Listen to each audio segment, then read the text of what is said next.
What makes an empire collapse? Well, some may fall to circumstances out of their control. Others may fall victim to their own hubris and sow the seeds for their own destruction. And some are being witnessed before our very eyes. To the average observer, these twin streams of water may seem pretty boring and inconspicuous, not even worth a second thought. And 20,000 years ago, there was no one here. And to be honest, could humans even live here? I mean, outside of these two rivers, there's nothing but desert, heat, and extremely dry climates that no ancient human would want to live under for sure, right? Yet around 10,000 BC, we began to see the first settlements occur around these rivers. One such settlement was Abu Hureyra. 6,000 years later, we began to see more advanced human settlements like the cities of Uruk and Uruk. These cities had many structures that we would recognize today, like houses, monuments, walls, and of course, government buildings run by theocratic kings. And all of this advancement of human civilization was only possible because these settlers had two sources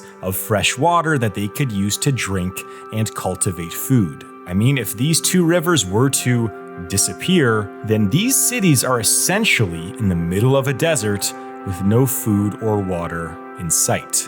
But these cities kept expanding. Eventually, there were so many different cities and territories along this river that someone thought it might be a wise idea to conquer them all. Of course, this man was a local gardener, but not just any gardener.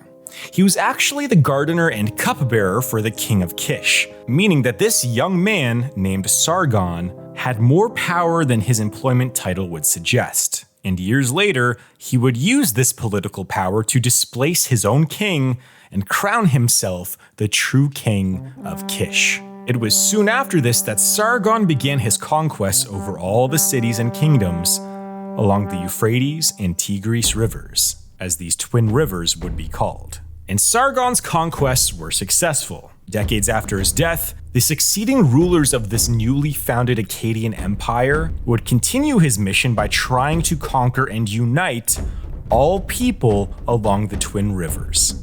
And it was around 2200 BC that the empire became something that mankind had never seen before. There was a flourishing culture, technology, economy, and a unification of all people under one ruler.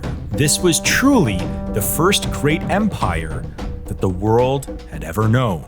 And so, if things were going so great, then why isn't the Akkadian Empire still around today?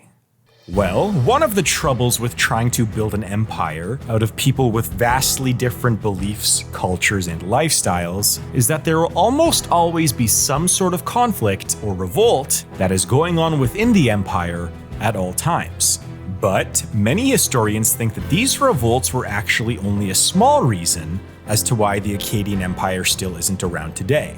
Because in the year 2200 BC, the empire was at its peak, but less than 5 decades later, the entire empire ceased to exist, leading many to believe that something else must have happened.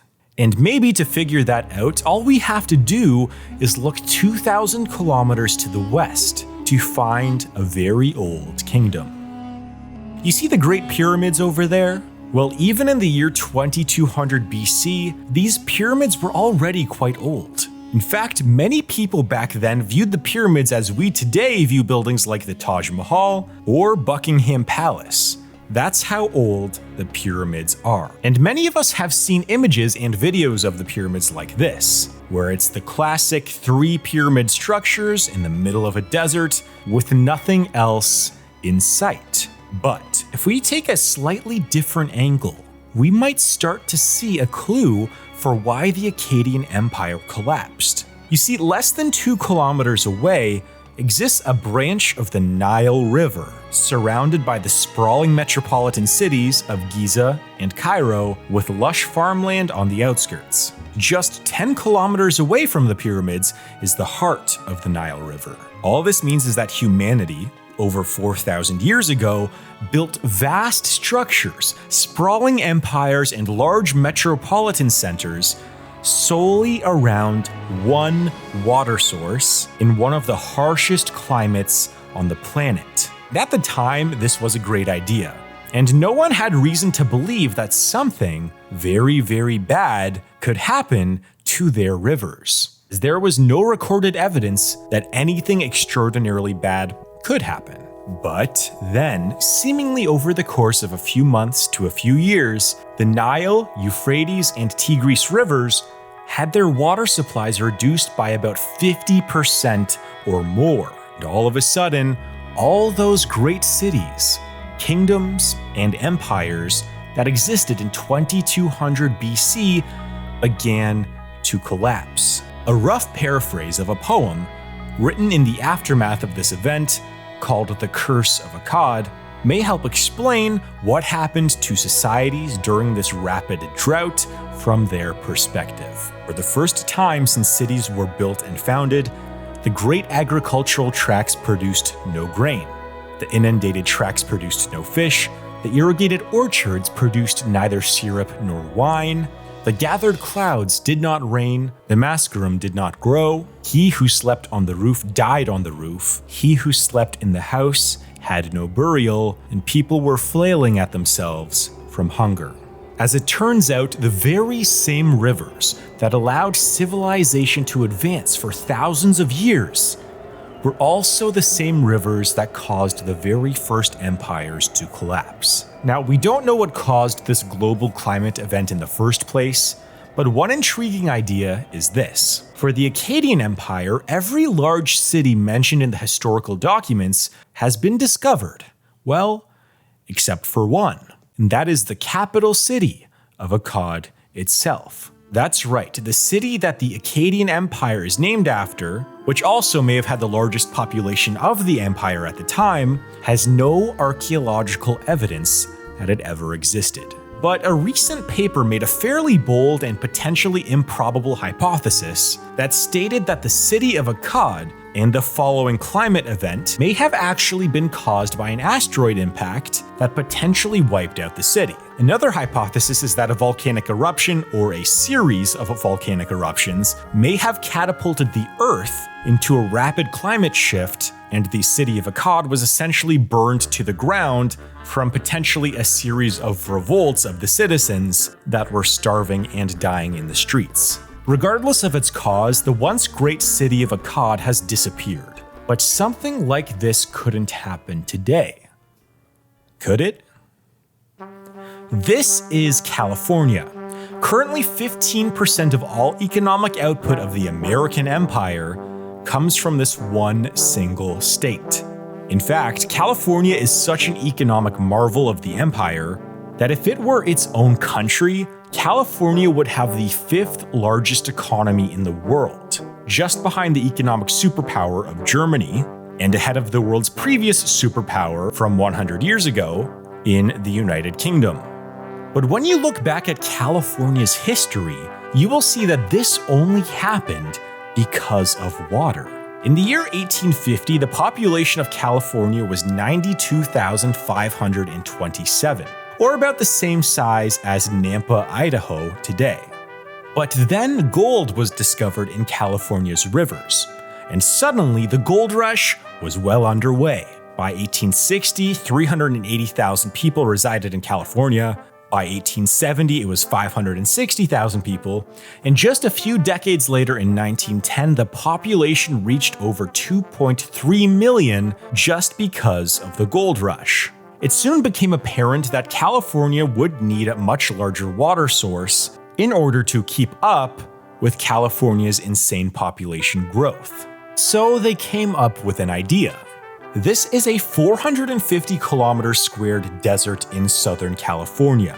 In fact, today, this area is the single largest cause of dust pollution in the entire United States. But what if I told you that in 1913, this place, right here, was the 30th largest lake in the entire country. So what happened here? Well, in 1913, the city of Los Angeles constructed an aqueduct. This aqueduct ended up diverting all of the water of this lake, called Owens Lake, away from its original location and towards Los Angeles so that it could be used by the people. And initially, this diversion provided 4 times the amount of water that was required for the population of Los Angeles, but as we would soon find out, Los Angeles and California would soon need much more water. That's because the population kept growing. So water supplies like Owens Lake, Mono Lake, and the Central Valley began to be diverted away and drained so that the population could grow. But the trouble is that consuming water faster than the rate that it replenishes, combined with California being largely a hot and dry climate with little to no rainfall, well, that causes water basins to slowly but surely run dry. So, after decades of consuming substantially more water from the basins than the replenishment rate, California's water supply began running out. So, a combination of droughts and an overconsumption of water have significantly depleted water sources like the Colorado River and the Sacramento-San Joaquin Delta, which are the 2 most important water sources for the entire state. And this has gotten so bad that the Colorado River, for the first time in its history, will likely be hitting a critically low threshold in roughly 4 months, which will result in the first ever water shortage from one of the most important water sources in the entire United States. You see, what we might be seeing right now is the perfect storm for Megadrought in the economic capital of the world, meaning that we might be witnessing the same story that contributed to the collapse of the Akkadian Empire and the Old Kingdom of Egypt several thousand years ago.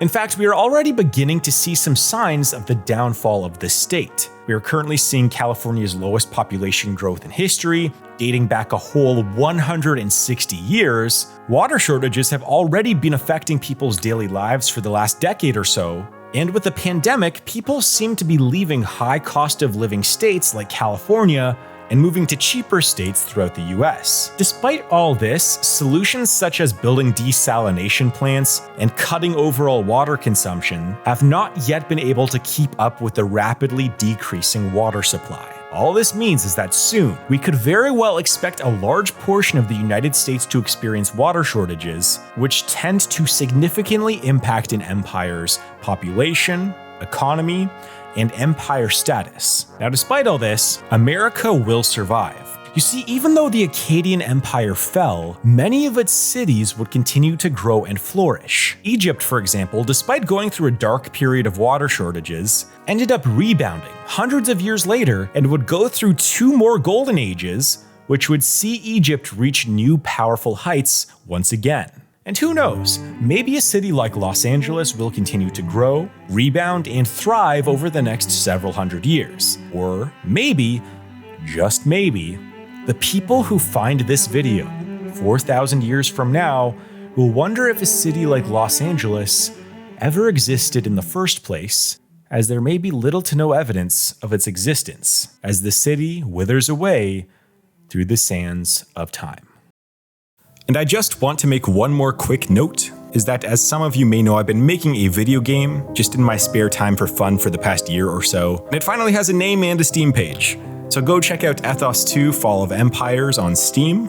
It is not out yet, but I'll leave more information in the comments section and the description of this video. But yes, please leave a wish list, as that would mean a lot to me. And make sure to check out my documentaries YouTube playlist if you liked this video. And yeah, just make sure to click on that playlist and I'll see you guys in my next video in just a few seconds.